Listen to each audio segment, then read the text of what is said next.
Jai Bhim, welcome to Ambedkar Age. In this episode, we talk to Professor Vivek Kumar of Center for Study of Social Systems, School of Social Sciences, JNU. Welcome to Ambedkar Age, Dr. Vivek. Thank you. Thank you. Thank you. And Pushpendra Johar, who is a research scholar, will be helping me in this interview. So, sir, shall we start from the beginning, from where you started? I mean, from Lucknow. Yeah. Your education and brief background, because not many of us know your evolution as a thinker and a scholar. So, we would like to know about that. I started from Lucknow and I was born in Lucknow, but after 4 or 5 years we went to a small place in western UP, that was Afzalgarh. It is in district of Bijnor, where my father was posted. And there, of course, we lived in a small tahsil, which had no 24 hours light. There were no schools where we could study English. So we used to sit on mat with wooden slate, with wooden pen. I started writing ABC and learned something there. But my father soon realized that, look, we are going to spoil the career of our son. So he came back and left me in Lucknow. So I grew in Lucknow, studying there.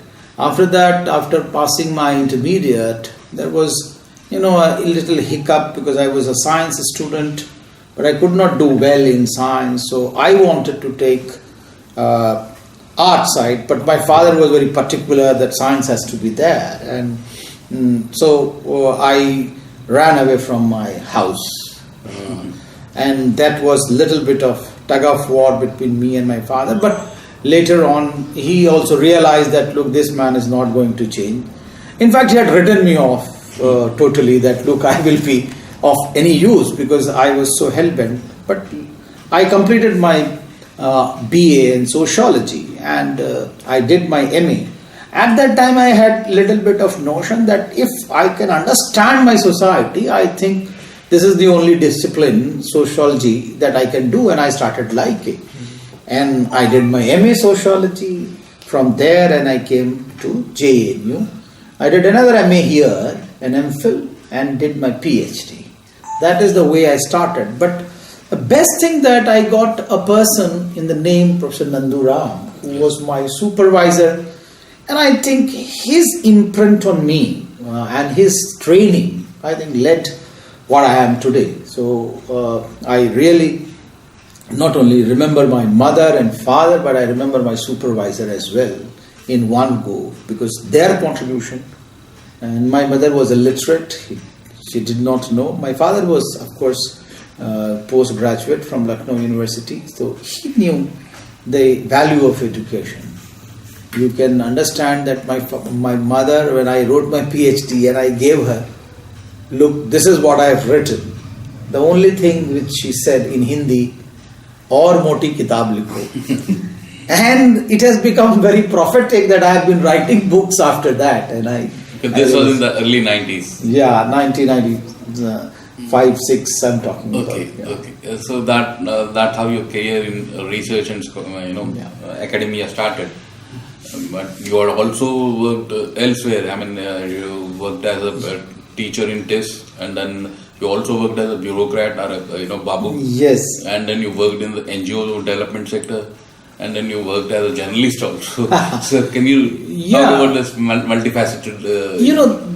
I think my discipline sociology gave me a little bit of underpinning that I can understand in society better, and that took me towards a little bit of more understanding. And now what happened that during this period, my father was hell-bent, I should become a bureaucrat, and I had filled a form of Uttar Pradesh Public Service Commission and I got through it.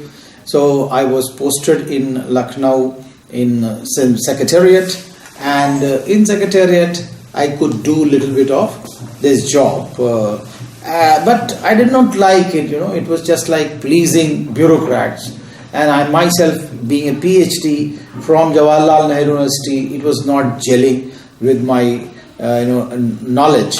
So I left, and in that I joined, Pioneer, the Pioneer, as a consultant, political analyst, and I created my own beat on Dalits. I started writing. I started enjoying, but that was not giving much of my, bread and butter. It was very meager job. I wrote there as weekly column in Hindi, Pioneer also. That was another experience that I could express myself. But in the meantime, Action Aid India had come and they wanted a consultant. So I did a part-time consultancy as well and became their UP consultant for their one very good work they were going. Evolution. They were trying to understand presence of untouchability in Uttar Pradesh. They were doing actually a study in 13 states, but UP was one where I had done. At that time, UP was united. I did, field work in Malaitha, in Uttarakhand, and walking down kilometers after kilometer on foot and reaching to a village and understanding village in the hilly areas. That was another experience. So while I was doing my MPhil, I had got job in Tata Institute of Social Sciences in Unit for Sociology of Education there actually. But I soon realized that Tata Institute is a research institute rather than a teaching institute. And I thought that instead of learning, I will de-learn. So I thought that let me return back, and I came back and I completed my PhD in JNU. So that's one way, that one epoch of my life, one after the other, the different experiences. Yeah. But mainstay was much more of my discipline, sociology, that gave me to understand society, bureaucracy, media, as well as civil society. Yes, thank you.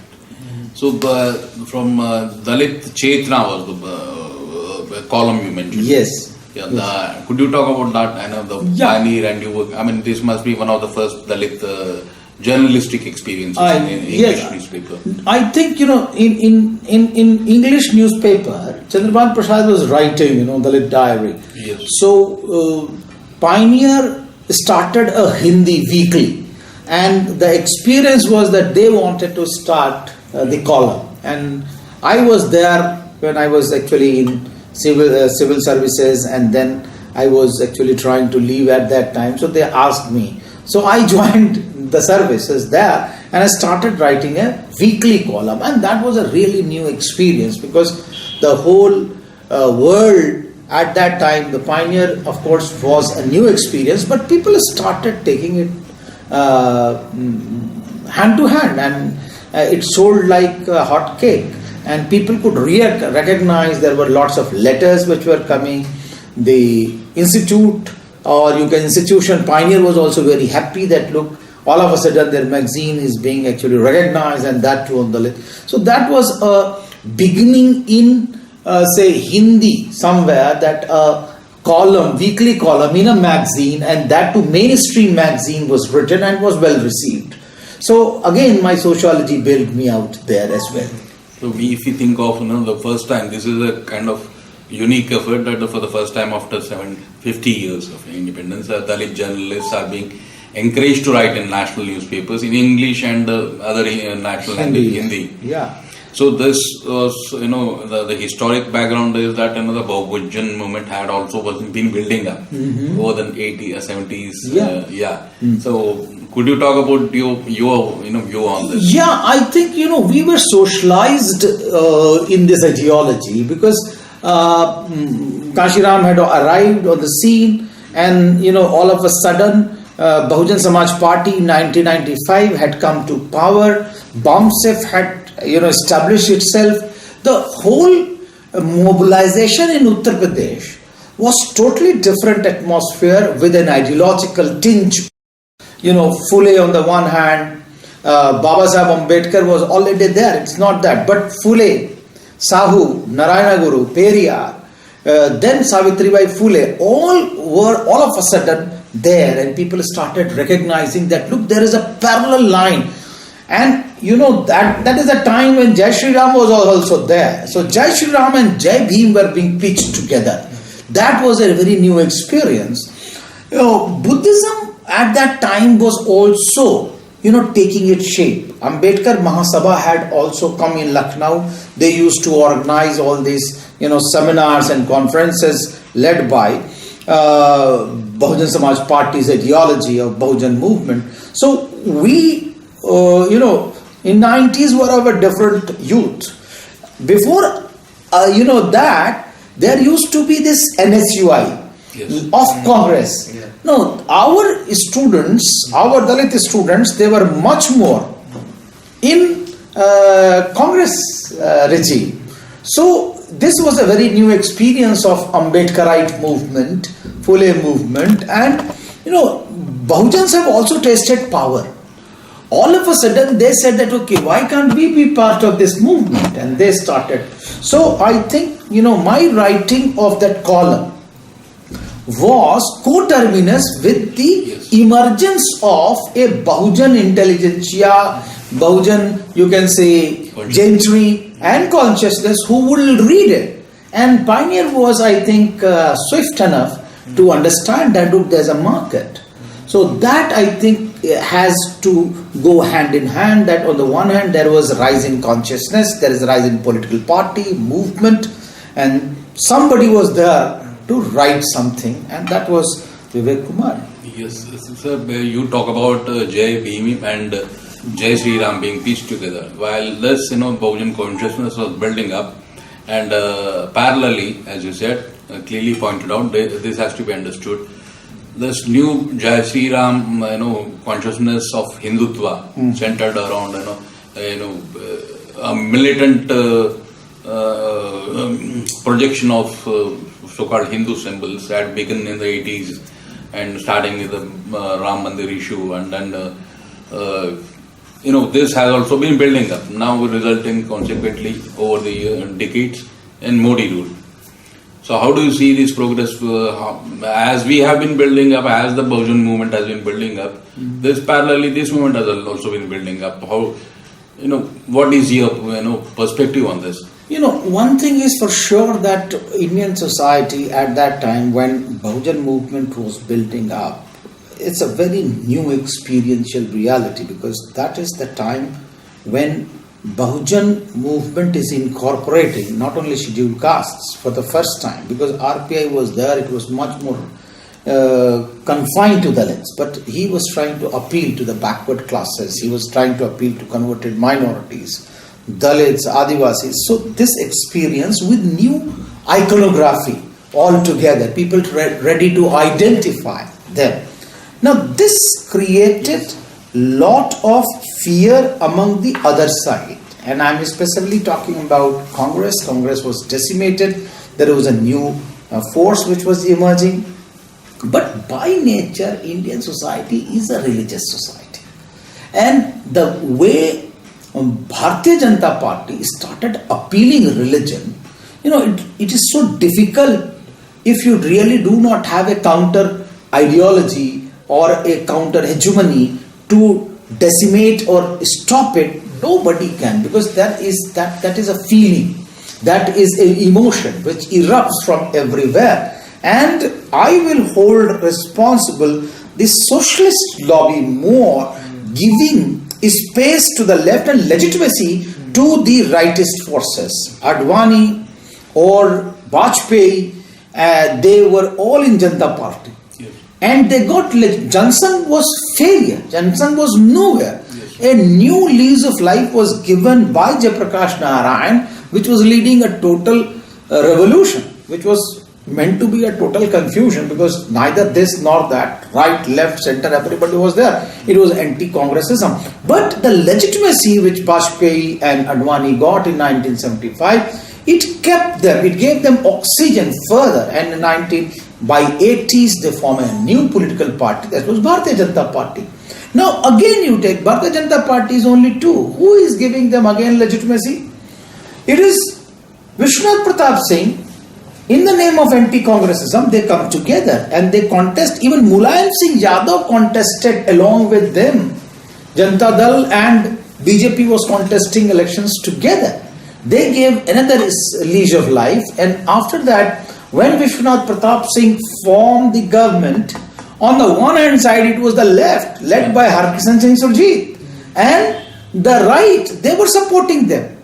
So, the type of legitimacy which was granted to them, that made them more credible force in anywhere. And after that, it was free for all. Mamta, Samta, Jayalalitha, they were all actually, combining and contesting elections. Mind you, BSP formed a government, but it never contested elections along with BJP. They were finding a coalition, a government. People say it is an alliance. It is not an alliance. Alliance is a different ball game than the coalition governments. Bahujan Samaj Party did form a coalition government, but never contested elections along with them in Uttar Pradesh. Rather, if you take, TDP, it contested election. Mamta contested election. Samta contested election. All people contested along with them, sharing the dais and speech as well as programs. So the whole communal forces were given legitimacy by the socialist as well as people who came from outside. But what happens whenever we see, it is always Mayawati is being blamed, BSP is being blamed, oh they formed the government, So in Hindi we say that Samrat ko nahi dos gusai. Powerful cannot be blamed any time. It's only the oppressed who is blamed. That is what I say, that legitimacy is being given by the powerful socialist as well as leftist lobbies and the other political parties which are there in northern in southern India and western India. So this BJD was also with them. Nitish was also with them, but they are never termed as communal. My problem is with this. If Mamta, if Jayalalitha, if TDP, Chandrababu Naidu, and if Nitish, they have they have joined hands with BJP, why are they not termed as communal? Why is only BSP which is blamed as communal? This is something beyond my comprehension. So there's another question which rises from this. We have to understand, the BJP has in the northern belt from Madhya Pradesh, Rajasthan, in many parts of Uttar Pradesh, Haryana. It has become a kind of hegemonic consciousness which the Congress used to occupy. Like, they used to call all Indian politics as Congress system of politics. Now in these places, from Gujarat to almost Bihar, even if it doesn't win in Bihar, it has a presence there, consciousness-wise. It has become the national consciousness, the Hindutva consciousness in some ways. So BSP and other parties which you say could have given rise to BJP also form alternative consciousness. So how did the Congress, which was such a all pervasive influence everywhere, how did it fail, and how did it this apart from just the political reasons, how could it have failed, and what gave rise to this? Other social factors or economic factors which gave rise to BJP in such a strong way in these parts. No, what I will say that there is a difference between Congress party and BJP.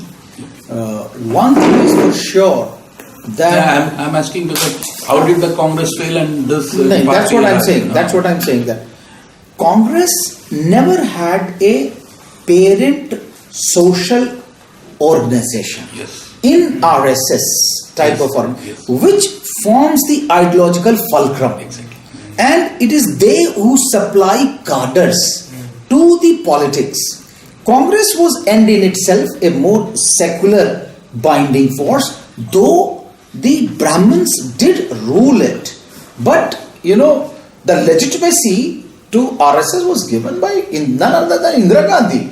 And Indira Gandhi supported soft Hindutva, which was not only Indira Gandhi, from Jawaharlal, Purushottam Das Tandon and others, they have always supported a soft Hindutva within themselves. So, there was not much difference at that time when Congress was actually sliding down and BJP was trying to rise. Why? Because Congress did have more, communal agenda at that time. Whether it was Shabano case or whether it was opening of the Babri, Babri Masjid lock.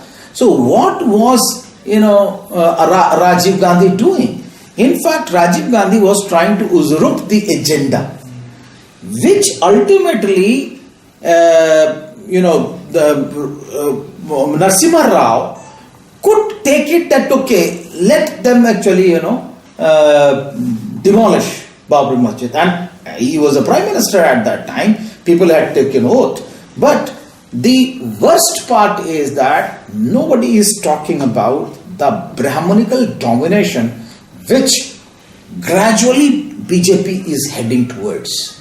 And this comes from a very hardcore agenda of RSS, whether it is South Indian Brahmins, specifically in the RSS lobby, from Hedgewar to Bhagwat, all come from the South India, Deccan, I will say, where I think there is this whole a reactionary politics type of thing, because that is where the anti-Brahmin movement started, and that is where the Brahmins were decimated in the beginning, and after that you see that full-fledged, a very formidable organization which comes there. And today, once we see the reflection in the central government, you start from speaker. The speaker is a Brahmin. Your HRD minister is a Brahmin. Your defense minister is a Brahmin. Your railway minister is a Brahmin. Your health minister is a Brahmin. Your road and transport minister is a Brahmin. Defense minister is a Brahmin. Your small scale and medium scale industry minister is a Brahmin. Your chemical and fertilizer minister is a Brahmin. So you can see that how monopolization of power has taken place right now. It looks a Peshwai, which was never there earlier. So in that context, I think the Congress party, which was only a political party without a social and ideological base, started dwindling away during the neoliberal economic period, because they wanted legitimacy from every side. So they brought Maran, they brought actually lower level forces which was trying to monopolize power. The worst part was Congress deliberately decimated their local leaders.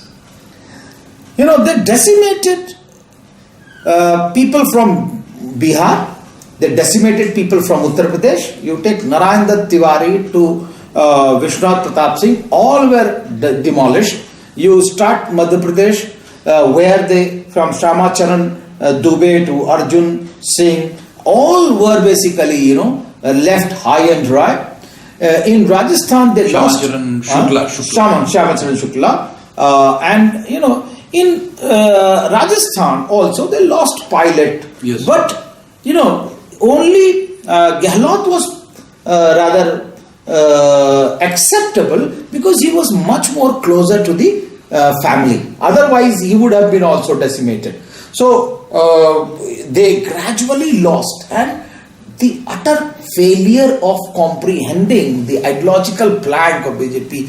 You have Mr. Waghela as your own member in Gujarat, who was once upon a time Chief Minister of BJP. Such is the, you can say, ideological bankruptcy of the Congress that gradually decimated. And one person should be held responsible, and this is, I am talking in conversation with the highest, one of the highest most congressmen. He himself told that it was Narasimha Rao who demolished Congress everywhere, northwest and south, because he was feeling, jittery at that time, that, he will not be able to survive if northern Indian leaders. So the first person he chucked off was Narayan Dutt Tiwari. And he also aligned with BSP, a 125-year-old political organization aligned with 25-year-old organization, that is BSP. What was the ratio? 300 seats for BSP and 125 seats for In Congress in Uttar Pradesh, 1996. So, but at this point, I'd like to, we were talking about the social, foundation of the Congress, which was missing. But it was very evident in the academia in some senses, because most of the in academia tended to be filled with the upper caste Brahmins and others who were naturally posing as a certain kind of left alternative, and they gave legitimacy to the Congress, its own brand of socialism. Now we see the central universities which were totally occupied by them, and the state universities by the upper caste, especially of the Congressy variety. Now the BJP and the Sangh plans to, displace this older order, and that's how Rohit Vemula happened. I'm coming to the current situation.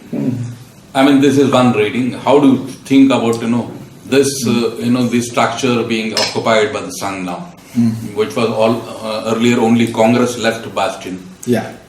So, no, one thing is for sure that, when we started in our democracy, Baba Saheb very rightly argued that it's only a political democracy with one man, one vote, one value, but social and economic democracy has to be brought. But it has not happened. Gradually, the institutions which were supposed to be functioning on universalistic principles, universal values of achievement orientation, I'm talking about judiciary, I'm talking about bureaucracy, university, industry, civil society, media as industry, all these institutions were supposed to work on universalistic principles of achievement. So anybody who has the required qualification with the legislations could achieve it. But what has happened, I think, if you read Babasaheb Ambedkar, and Perry Anderson recently has written that the way Nehru came to power, I don't think that was a democratic way he came. He was declared as a king, and for the first time a Brahmin who became all India level king after 1947. Never in the history of India a Brahmin was a all India level ruler. It was for the first time in 1947 that he is nominated. He is nominated as the Prime Minister of the country. And what happened, that the Brahmins of the Varanasi, they gave him a Rajadand, and there was a sacrificial thing which was actually acquired. Now this is basically an example of that how consolidation of the Brahminical rule is started in India. And after that, what has happened? So many institutions which were occupied, it looked that they are all democratic institutions, whether it was bureaucracy, but who were the people to come and occupy? Even the welfare state which was trying to create, residencies, residence quarters, colonies, who were the people who occupied those places? It was basically Brahmins who occupied institutions of university, civil society, bureaucracy, judiciary, everywhere. So I think the consolidation started after 1947, and we see today this SCST Commission fourth report, Hanumanthappa Committee report. It gives a data that in 1935 Brahmins were 5%.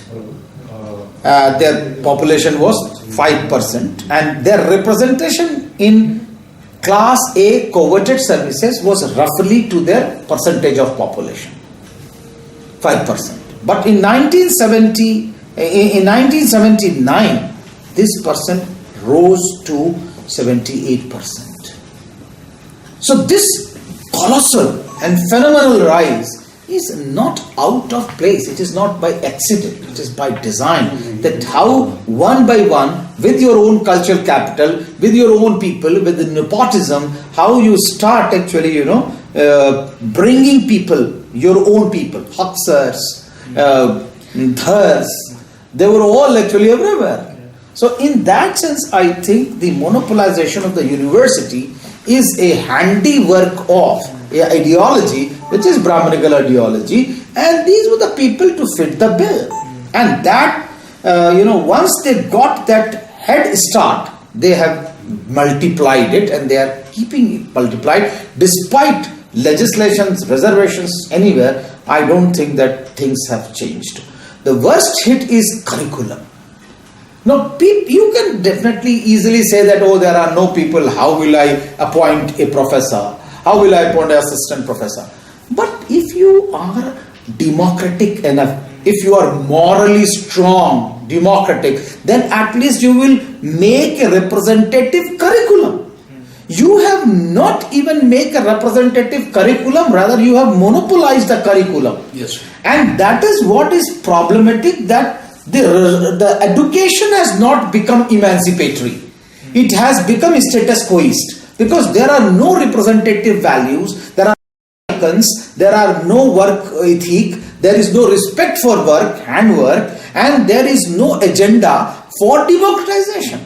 Therefore, I think this monopolization of the university and the curriculum, status quoist curriculum, doesn't have any emancipatory agenda, and Rohit Vemula is the outcome of this monopolization. Yes, sir. Rohit Vemula, after Mandal 1, 25 years after Mandal 1, Rohit Vemula happens, and nearly 70 years of SC/ST reservations in Central University. It's just now that I've read the latest All India Higher Education report, which says only around 23% of students in central universities, which are 58 or so, is to even now combined population of SC/ST, OBC students is around 23%. In universities like HU, it was more.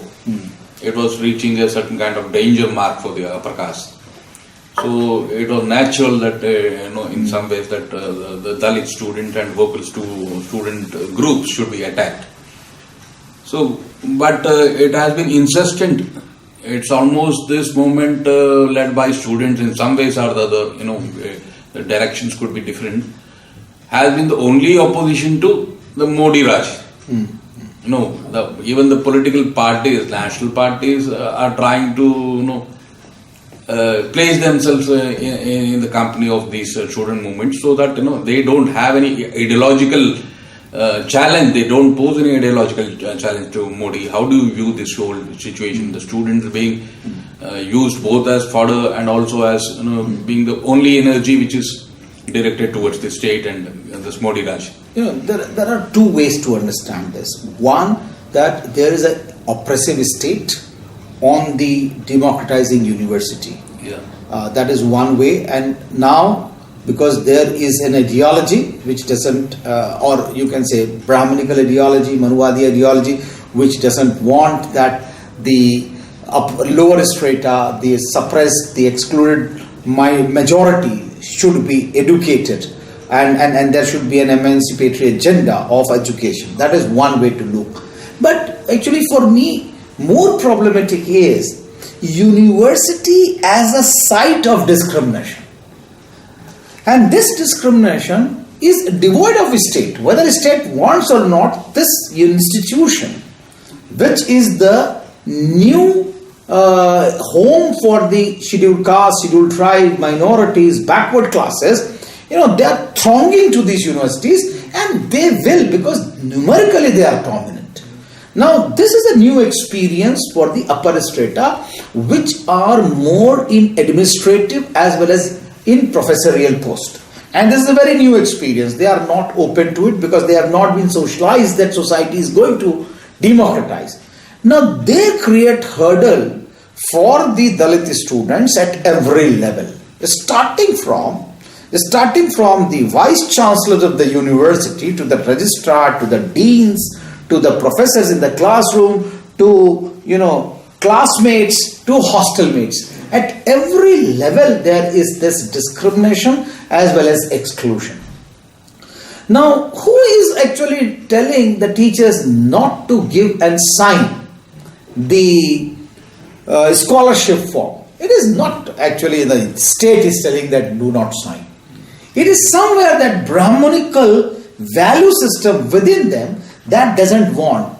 Now, who is telling not for that students should not interact with each other? It is actually again the societal value, the inegalitarian casteist value, which doesn't allow them to interact. Whether he has been socialized ideologically in left, and yet when it comes to crunch, that exclusion starts emerging because they want to monopolize. Now the situation in universities is this, that boys have come after 1990s. I again say that this whole iconography of Phule, Sahu, Savitribai Phule, Ambedkar, this has become part and parcel of vocabulary of the youth, which was not there in the universities. And I'm talking about when I entered in the university, I could see only Marx, I could only see Stalin, Lenin, Bhagat Singh, but there was no mark of such. But after 1990s, there emerged a new type of consciousness, and people started bringing in that, look, they should also be celebrated. This has not been acceptable to the mainstream left organizations also, because they think that they are going to lose. And in JNU, we formed United Dalit Students Forum. Now this student forum, though was not political, they were very happy with UDSF. But they are not happy with Birsa Munda, Phule and Ambedkar Students Association, because then they feel that that left and progressive space which was for them, it is being occupied by this. On the one hand, the rightist forces think that, look, it is they who have only right to do politics in the campuses. On the other hand, left also feels the same. So the real Bahujan space from the students is being attacked from both the sides. One is very sophisticated, other may be very crude. But I think, the green snake in green grass is there, you have to recognize. Here I'd like to bring what you said earlier about rise of intelligentsia and starting in 90s and from marginalized sections. So I'd like to ask you about reservation, because a lot of papers are being written that reservations have failed, and they are looking at it qualitatively and quantitatively.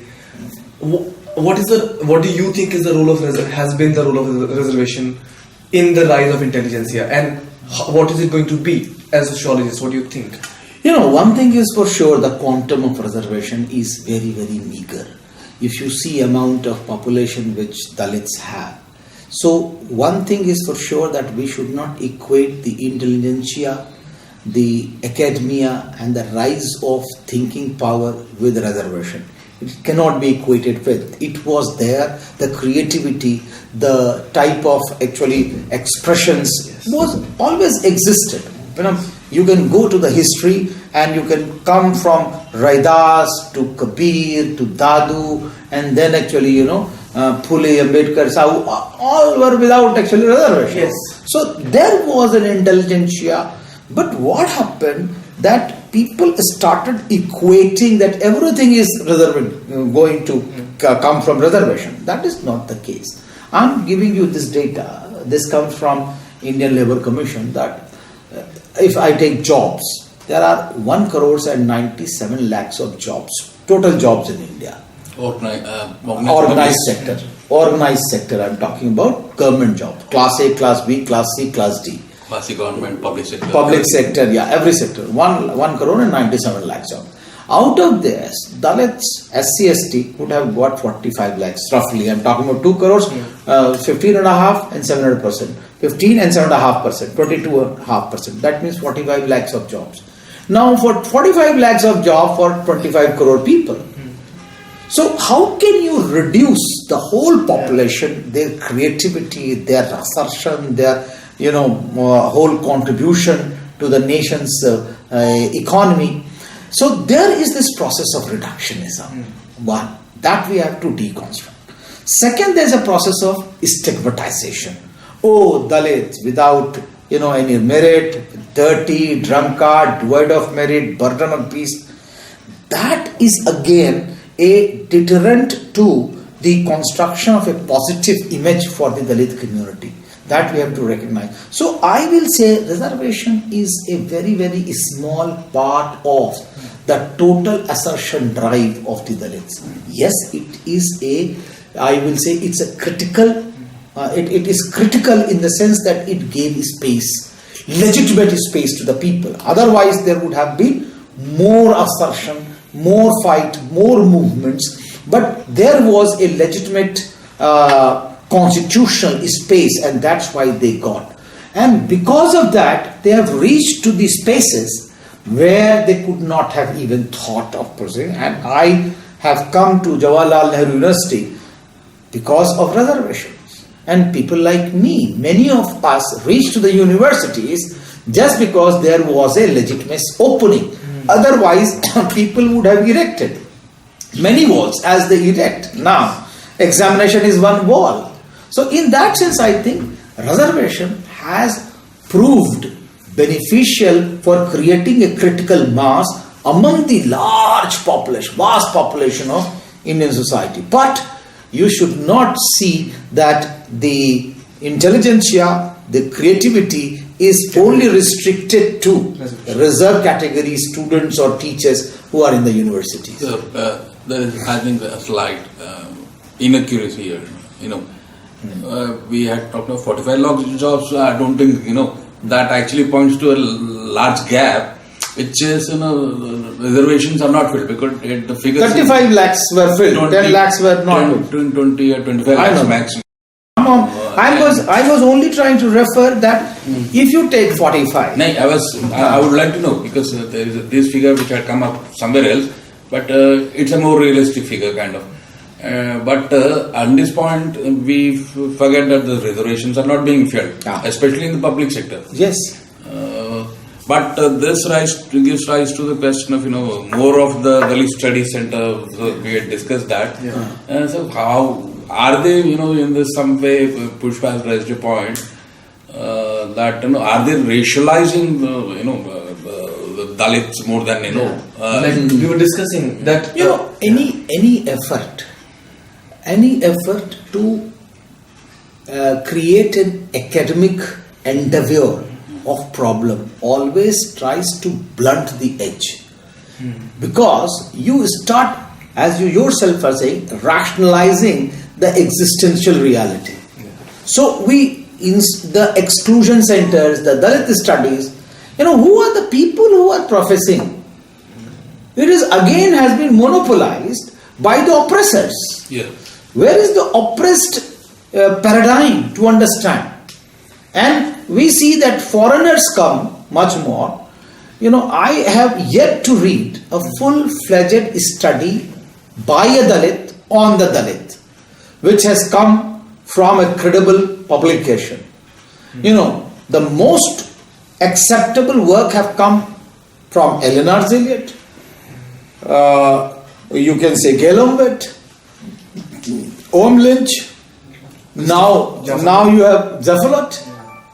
Who are the people giving you paradigm? And in this context, I think if you see this creativity and I think the road map for this reservation, because actually it has not given you the desired result, you see number of shades of movement which are taking place within the Dalit community. So there is this religious movement of conversion. Every 14th of October or Dashera day, you will have lot of conversion. Then you have bureaucratic movement. BOMSEF is going on for 36 years or 33 years. Then you have political movement, different shades. I am talking about Bahujan Samaj Party on one hand, RPI on the other, or other Dalit. I put it as two. Independent Dalit political leadership and dependent political leadership. So dependents are those who are in the political parties led and dominated by the upper castes, and they are closed in SC/ST cells. Anusuchit Jati Prakoshtha. They are never mainstream, though they may be numerically but they are not considered. So political organization. There is now, after globalization and liberalization, we had NGOization of the Dalit movement. So there is so many Dalit NGOs which are working, and they reach to Durban, and they created a human right ruckus. Then there is an independent Dalit women movement which is trying to argue that look, there is a Dalit patriarchy and that is not giving our space, we want. So Dalit Women Federation is coming up again. Then there is Dalit NGO, Dalit diaspora movement. All over the world, Dalits who have migrated from 1839 onwards, when the 1834 when the British had abolished slavery. So these Dalits were going there in big numbers from Suriname to Mauritius to Trinidad, Tobago, everywhere you will find a new diaspora after 1950s and 60s. So they are celebrating Ambedkar everywhere. So I think this shades of Dalit movement shows that there is unrest within the Dalit society. There is a democratic deficit in Indian society, and the reservations have not been fulfilled the way they were envisaged. So I will say that reservation is a very, very minuscule part of the whole Dalit assertion. So now that you're talking about the movement, you would like to... I'd like to raise this point further about the studies that this rise in the number of these centers, and it's just not in India, it's around the world. Is there an economy around it of the kind where if you look at the faculty members, and even if they're from India, they'll be from a particular class location, invariably Brahmins and Savarna. I mean, if you can, starting from Germany to Australia to US, why not US? And US, which is the biggest sort of funding agency right now. So what do you think? No, I see that what is the social and political arena in which things are happening. One, who are the people who are really asserting, and there is a sociological phenomena which is very, very ripe, which is taking place, and there is something happening, whether at the experiential level, whether it is assertion level, any level you want. So I think this is where the whole academia gets energy from. Where is the phenomena coming from?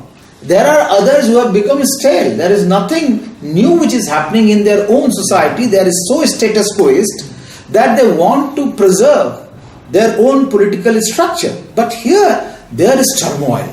There is lot of assertion. There is lot of contradiction, conflict which is taking place.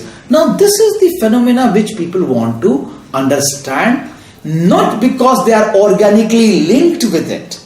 They want to understand to make sense and for their own career advancement. That becomes one of the foremost understanding when you start actually going inside, and you have started just like the Urdu poets. They have made shares or couplets on every part of the woman. Similarly, Dalit society is being studied from every angle, and it is so inhumane sometimes that you are dissecting a society from right, left, center. But is there any emancipatory agenda for them? It is for your own career advancement. Exactly. And the people who write are not aware. I told you, one woman wrote actually on the Bahujan Samaj Party, but she doesn't know about the full form of oneself. One of my professors once asked me, I was presenting a paper on Dalit identity, and I said that in UP, Jai Bhim is pitched against Jai Shri Ram. And he was so naive, he asked me, Vivek Kumar, you are talking about Jai Bhim is pitched against Jai Shri Ram. What is so different? They are both religious identities. Then I had to explain the learned professor, sir, this Bhim comes from Bhimrao Ambedkar. This is not Bhim of Mahabharata. So this is the level of their understanding, and that is why it becomes only career oriented rather than a real production of knowledge in the society, which becomes an emancipatory agenda for the whole society and community. I am not talking about only Dalits will be emancipated when the real knowledge comes. And that is where I should quote here, one very important argument, that biography and history, their interaction in the society creates the real knowledge. You have to look into the social background of the person who is producing knowledge. You will see the audience for whom they are producing knowledge. You take example of 3 founding fathers of sociology. One is Emile Durkheim, AD 57. You know, Emile Durkheim was writing, he was a Jew, he was writing for French society which wanted an order. So he will talk about social solidarity every time. And then he writes for university case, and therefore he writes rules of sociological method. So his writing is very sanitized, which doesn't create any revolution, but you try to understand society through that. So status quo is maintained. Similarly, Max Weber, he writes methodology of social sciences. Yes. Again, is a background and the audience is writing. But what about Karl Marx? Karl Marx is not writing about the university teachers. He is not talking about university system. And he is not writing for the university audience, and therefore he writes Communist Manifesto, because he was socialized within the labor. And he was looking after the exploitation of the people. So I think biography, who is writing for whom and why? That is an important thing. And if you put this biography and history into the society, you will see that these centers which have come, they have not produced any knowledge which has become emancipatory. They have tried to make sense for themselves and how to cajole. And that was the perspective when Abbé Du Bois was writing for US blacks. He said that this functionalism as a perspective, which was talking about that every society comes and makes, equilibrium. That is for justification of the society. Exactly, yes. The system is justified. So you try to justify. And when somebody speaks louder, oh, no, it is not academics. Yes. It is politics. The body, the vocabulary, the body language. I told them once that, look, your vocabulary of sociology is so sanitized. The reality is so crude, exploitative. Yes. And you want to tell me that I should speak in a sober, calm, quiet language? No, your language doesn't empowers me to really reproduce the reality which I have suffered. So you will have to understand things from my body language also. My anger is not like that. My emotion is not like that. You have to understand it with my body language. So I think this sanitization with the centers have to be understood by the production of knowledge of the upper strata. So how different are the upper caste academicians from colonial anthropologists in that sense? Because we are producing knowledge in the same way, if you can compare. No, you see that I have this, if you see this society is a pyramid. There are people at up and people at down. Now, those people who are at up, they have a very different construction of consciousness. The construction of consciousness comes out from accumulation of cultural capital, social capital, economic capital, religion, every type of capital. So there is an accumulation of capital. With that, their construction of consciousness has been constructed. And out of that construction of consciousness, production of knowledge takes place. And there are people at the lowest end whose construction of consciousness is because of exclusion. Every type of exclusion. Now, when they produce knowledge, their language, their vocabulary, their production of system, and that's the difference between when Baba Saheb writes and when Gandhi writes. Yes.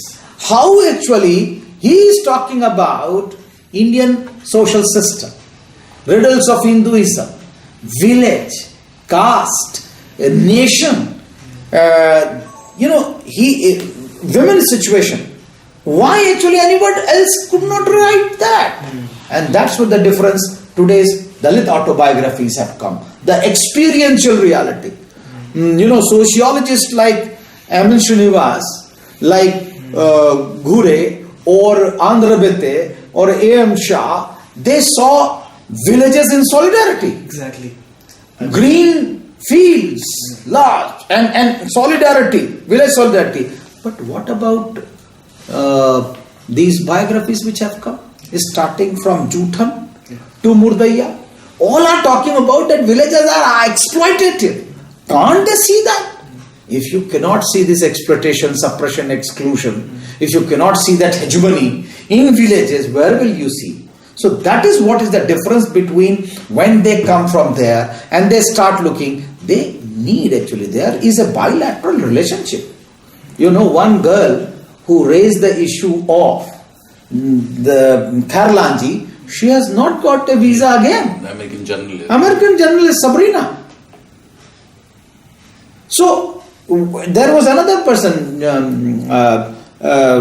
John P. I think it was James Maynard or somebody who had written the high heels actually from Himalayas. He did not get the visa later on.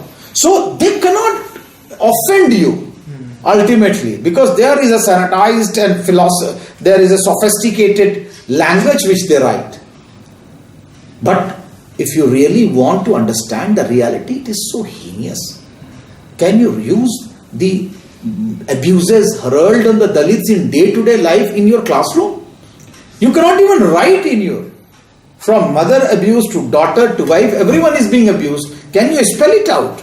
So I think the education system, when they produce knowledge that is so sophisticated and doesn't have the real essence of exploitation, suppression and exclusion, that becomes only knowledge for knowledge sake rather than emancipatory in their agenda. So you are talking of movements also, and all this consciousness building up, because we are referring to the different shades of the Dalit movement. Yeah. So, we have to be thankful to our leader, Kanshi Ram Saheb, who started, stepping outside the structures. He built this political movement and social movement. More than politically, said, I don't want social justice, I want social transformation. Yeah. So, you have been, one of the most articulate exponents of the Bahujan consciousness, especially in the media and in the academia. So how far have we travelled on this, path of the Bahujan movement? I know since the rise of the BSP, and you being from UP is also significant because the most, our best leaders, Kanshi Ram Saheb, has worked there, and Bhanji has risen from there. So this is important. I think it has injected new energy into the, among the marginalized classes. Yeah, one thing for sure, that Bahujan movement and Bahujan politics, I dissociate it. Yes. When Kanshi Ram started, it was really a movement, a pure movement of Bahujans, where he created new ideology, new iconography, new slogans, new way of mobilization. Before that, no Dalit or Bahujan movement had categorized movement. It is he who started categorized movement. He started actually having a positive agenda politics. He never went for reactions. He said, I don't want to create reaction. I want to bring my people together and create my own movement. And that's why I think he never went for Dharna, Pradarshan or that, but he did rallies, big rallies. Gradually people started coming in. And his slogans were very, very clear, very democratic. Vote से लेंगे PM CM, आरक्षण से लेंगे SPDM, है ना, जिसकी जितनी संख्या भारी उसकी उतनी भागीदारी. This is one of the most democratic slogan which I have ever heard, each according to its population. Yes. This is a proportional representation he is talking about. And then the clear-cut demarcation of the enemy against whom, the opponent against whom battle can be pitched. Thakur Brahman Baniya chhod, baki sab hai DS4. So yes, come to this life. So I think he had a very clear-cut democratic agenda and political organization through which he started mobilizing, and that created a fervor. He went, of course, to the trained masses. He had, formula very good for N into S into D is equal to C. Need into desire into strength is equal to change. So he said that there is a need, but is there any desire in you to change? So unless and until if desire is zero, then the product will be zero. So you need to have need and desire, fine, but do you have strength to lead the change? So he said that you have to have all the three elements. Need into desire into strength is equal to change. Then he said M into M into M. That is money, mind and manpower. This has to be there. It cannot be only one, that we have mass but we don't have money, we don't have mind. So you need to have three things. Third, he talked about that, dil mein aag, dimag mein thandak. If you really have burning power in your heart, you have burning desire in your heart, you can lead a movement. But don't have burning desire in your mind, otherwise there will be blast. So he wanted that, yes, you have to have this calm and quiet. Third, what is your agenda which you want to work? And that was the agenda which he gave the slogan, social transformation and economic emancipation. But he realized that there are 5 powers in the society. One is political power is only one. There is economic power, there is social power, there is military power. And he was so meticulously, organized that he knew how many guns Indian government has, how many tanks they have. So you cannot be having, a militant movement. You have to have a democratic movement. And you have numbers, so you can definitely bring people together. It is this. So he was very much well deserved. Now, he also saw the potential. He said, these are the people whom I can really organize. So he first organized the people who had regular income, who had actually regular flow of ordering, and third, who were having, desire, alienated. He said that I knew that the first time learners have gone to bureaucracy and nobody listens to them. So they are feeling alienated. So I want to form a platform. So he formed PAMSA, Backward and Employees Communities Federation. Now with this he challenged. In the most hierarchical caste-ridden society, he challenged the caste system and he made a political party. So in that sense, he used to say that why I align. People said that आपने align कर लिया. तो उन्होंने कहा कि भैया रुकी हुई गाड़ी पर, if a bus is halted, nobody will cry. So मैंने अपनी बस को चालू करने के लिए मैंने अलायंस किया कि देखो बस चल गई है. जैसे ही मैंने चलाया, जैसा ही I started with the alliance, more people came and sat down. So then I said, okay, this is working. So I again aligned. Again more people came, and that's the way I made them realize that, look, you can form your own government with your own leadership. That was something very, very different experiment, and he, was successful in demonstrating that a scheduled caste leader, a Dalit leader, can form a Bahujan coalition with backwards, Dalits, converted minorities together. And I think that way he challenged the upper strata in the caste-ridden society. So that is a very, very new experience for us to understand, and I think that is where people can learn lessons from, that you can really form a big coalition under your leadership. I am saying that when he did, there were very few educated lot. There was no one. There were actually few millionaires. There were very few people who could be literate in his movement. But today we are many more. And even then we are not able to come together to support. So I think if really we can come together, political movement can definitely be much more stronger. As far as Uttar Pradesh is concerned, I have not done much study outside, but it can be repeated in different parts of this country. So when we talk of millionaires among Dalits, now there are more than a few, probably, we don't know, nobody has done a survey on that, but there is also this new ideology or the new politics being proposed, or a social agenda being proposed of Dalit capitalism. So you have been, you have done a point by point critique of it recently in an interview. Could you speak more about it? Yeah, no, but what I see is that actually, first of all, the Dalit entrepreneurs mobilization which is taking place, I do not feel that it is a self-driven and self-propelled movement or mobilization.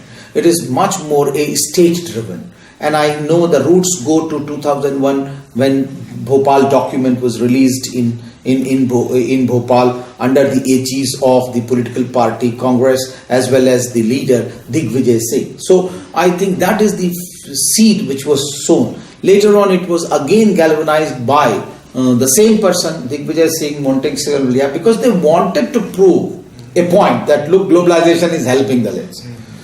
Now, I ask, what is that Dalitness in a Dalit entrepreneur? What is that Dalitness which has helped him to accumulate money, whatever little money they have? There is nothing Dalitness. He is an entrepreneur. He is as enterprising as any other. The only thing is that if you want to say that Dalits are more faithful, if they are more hardworking, fine. So any person, and that's what long ago when Max Weber was writing Protestant ethics and spirit of capitalism, everyone was actually working very hard, and he said that once you are working, you are furthering the glory of God, and therefore people work. So if you really want to work, that means hard work is the way out. So what is Dalitness in that? Second thing is that, what they did, the real, you can say, mechanism is that people who earn some lakhs of money, crores of money or something like that, they were called and make a group. So what has actually Dalit chambers of commerce and industry contributed into the making of Dalit entrepreneurs? Have they really contributed by acumen, by money, by assistance, by any policy? I do not see. They have grown like any other general policy person, and it is a general outcome of any phenomena. So if this is taking place, it's a natural phenomena. There is nothing deliberate as a movement into it. So I don't adhere that Dickey in any form is a movement. It is only a mobilization propelled by the state and in neoliberal economy. The third part, that whether capital is going to decimate caste or it is going to be a mediator between. So I say it's a hilarious combination that capital will actually, decimate caste. Never. It will never, because caste has its own genesis from society, that is social. Economy is capital, driven by market. If two phenomena are driven by different origin and sources at epistemic level, how can one decimate the other? And that has not been the experience of India. Baba Saheb Ambedkar was much richer, much educated. Jagjivan Ram was much richer, much educated. Similarly was K.R. Narayanan. Similarly was actually our Chief Justice of India. They were all, and yet the epithet Dalit was used. So that means, any level of training, education, economic development, mobility will not decimate caste. The epithet always remains, and therefore the best example that capital has not decimated caste is that Dickey is outside Fickey. Had actually capital decimated caste, Dickey should have been part of Fickey. Rather, it is a glaring practice of casteism that you have been forced to go out and evolve an institution. No, reservation has not done that. Reservation has brought people inside the main institutions. Reservation of judiciary, bureaucracy, university, every will tell that Dalits have come and become part and partial. This is only the institution which is being excluded and actually, making antithetical to democratizing process. You are creating exclusionary institution. Though economy has never been exclusionary. Nobody asks which money you are giving. Note is scheduled caste note or money is scheduled caste. No, never. But now ventures are being asked whether it is scheduled caste venture or not. Legitimized by the state. And then only you will get money. So I think it's antithesis to democracy rather than actually, becoming a level playing field. You talk about the Dalit as an epithet. Now you have also written, more than one book. Your thesis itself was on Dalit assertion. How far, and I would say, this as Dalit assertion is also being, in many ways, you were talking about the NGOs exploiting it, the academics exploiting it. What stage has it reached, Dalit assertion? I use a Dalit being, a lot of majority of asserting, at least in modern spaces, but how far have they gained anything from, simply assertion? No, one thing is for sure that they have made their own community. Yeah. So if you don't want, if you don't accept me, I will write my own literature. Yes. So there is Dalit literary movement. You don't want to read, fine. I will not also read to you. I will write my own biography. I will write my own poem. Yeah. I will write my own, short stories, and that's what Dalit are writing. In So the last 25 years since you studied them. Yeah. So you see that there are a string of autobiographies which have you come. have Dalit filmmakers also who are doing who are making Dalit films. Documentary makers. That's what I am afraid, and I want to, apprise the other side that please be aware of it. If you really don't mend your ways, you will be in minority one day. Yeah. If Bahujan start writing their own literature, your literature will be in minority. Yes. That's what is happening. Who is reading actually, upper strata literature? It is being Dalit literature which has got market, which is being written, and that is why the upper strata is coming and writing. Otherwise, they never wrote. Before Jutan, who wrote a biography of a Dalit? So I'm talking about long back. Yes. But after that, there is a lull. It is only the assertion which is making them to write on Dalit issues. So one thing is for sure that they have made a community of their own. Literary thing is that now you don't want to accept me in your temple, I will go to have Buddhism. So they are having Buddhism. Everywhere you see the way the Buddhism is rising. Then you have not given me space in political party, I have made my own political party. It may be very small, but I have made my political party. You are not giving me space in NGOs, I am making my own NGOs. And I have gone to United Nations Human Rights Commission and Committee. I am actually having International Solidarity Network, I will go around. If you have not made me part of your diaspora, I have my Dalit diaspora. So I have put my bust, Baba Saheb's bust in Colombia. I have put Baba Saheb's bust in London School of Economics, in Toronto, in San Fraser University, in Australia, and now statue has come in Japan. Now Cosimo Zene, along with Gramsci, is comparing Baba Saheb Ambedkar. So if you do not accept, things will not wait. Things actually, they are basically spreading. But the problem is of reductionism. People reduce everything. They create a division. They say that, no, Dalit movement, a divisionary movement. I think we as a intellectual have to change the vocabulary. It is not divisive, it is democratic. It is not casteist, it is assertive. That is the way I think paradigm have to be changed to make sense, better sense that Indian Dalit movement, Bahujan movement has democratized the country more. Yes. Because, the democracy wanted that the last man should be heard. Last man should receive the right. Now, it is this politics which has given them the space. It is the literature which has given the voice. It is the diaspora which has given the international affairs visibility. But now you cannot stop. Now, the last movement which I am trying to argue is that these new media movement, new social movement, can you stop now? The way new generation is writing, you go on National Dastak, lakhs of people are watching, you take away. WhatsApp, people are actually now using it. The Dalit Dastak, in Hindi, the magazine which is doing very well. So I think the society should come and ponder and look into this multifaceted approach which Dalit themselves have acquired without any assistance of outside support. That will give them strength and courage to move and see that how we are, in the process of nation building. We have contributed much more in the nation building process than any other society, because nations are not only built with maps, Yes. they are built the contribution of labor.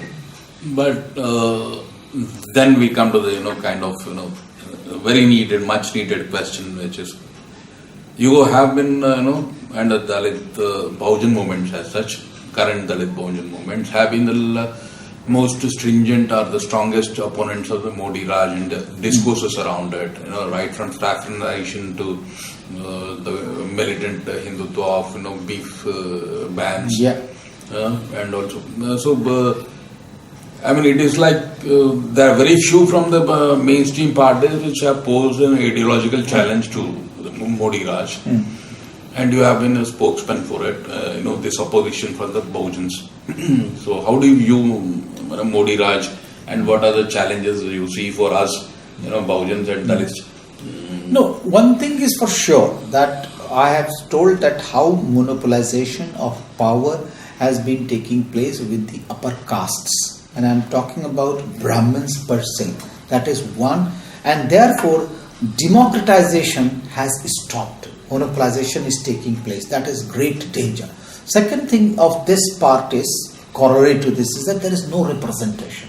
Representation of the Dalits. You see, in the cabinet, there is one Dalit from BJP quota, and he is also Empowerment and Justice Minister, who has not spoken a single word on the atrocities of Dalits, which are now 123 atrocities per day, according to NCBRC data. Now, in this context, when there is no representation in the government of the day, then there is no representation in judiciary. So, bureaucracy, the highest bureaucracy, there is no representation. Then you go to central university, 43 central universities, not even one vice chancellor. In Delhi, there are 80 colleges. There is not even one principal which belongs to the Dalit community, except one Dalit woman which was also there earlier. Then you go to industry. Which industry is being owned by Dalits? And I am talking about now sports becoming an industry. From kabaddi team to kho-kho team to cricket team, everything is being bought and sold. So where is that representation? The movement which we are talking about, the government which Manrega, where is representation of the Dalits?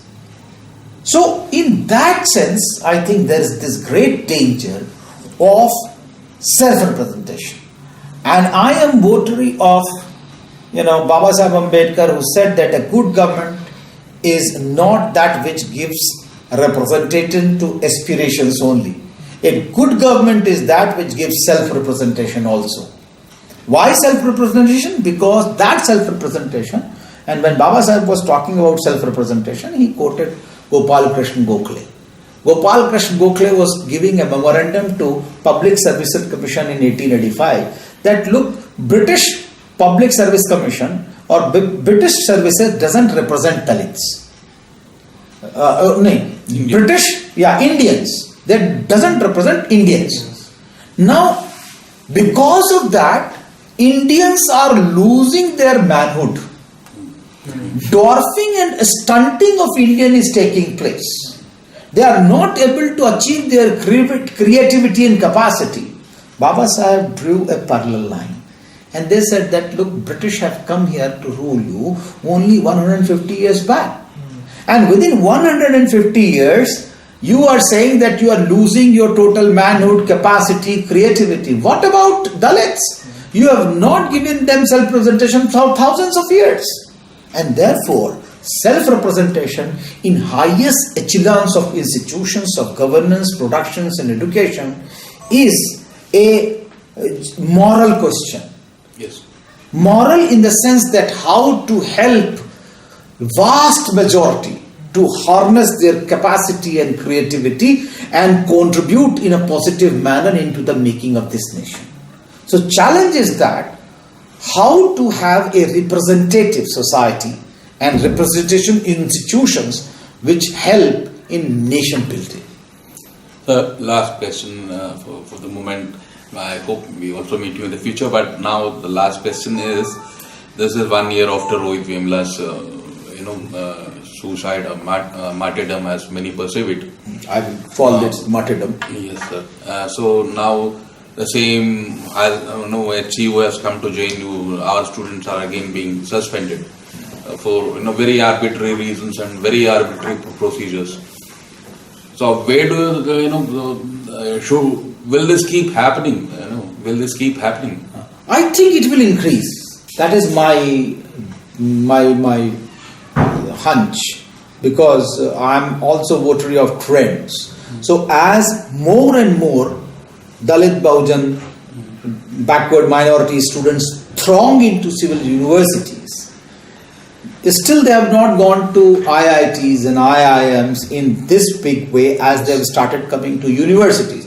As they come to universities, they will assert, because a conscious mind, a reflexive mind, a questioning mind will always reflect. And once they reflect, they will challenge these status quo forces. And once these status quo forces are challenged, they will not like it. They will not take things light.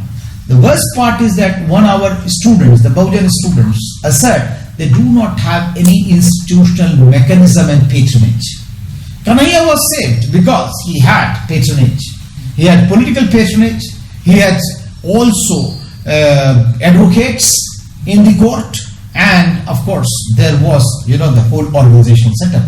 But our Rohit Vemula did not have any patronage, any institutional mechanism to help.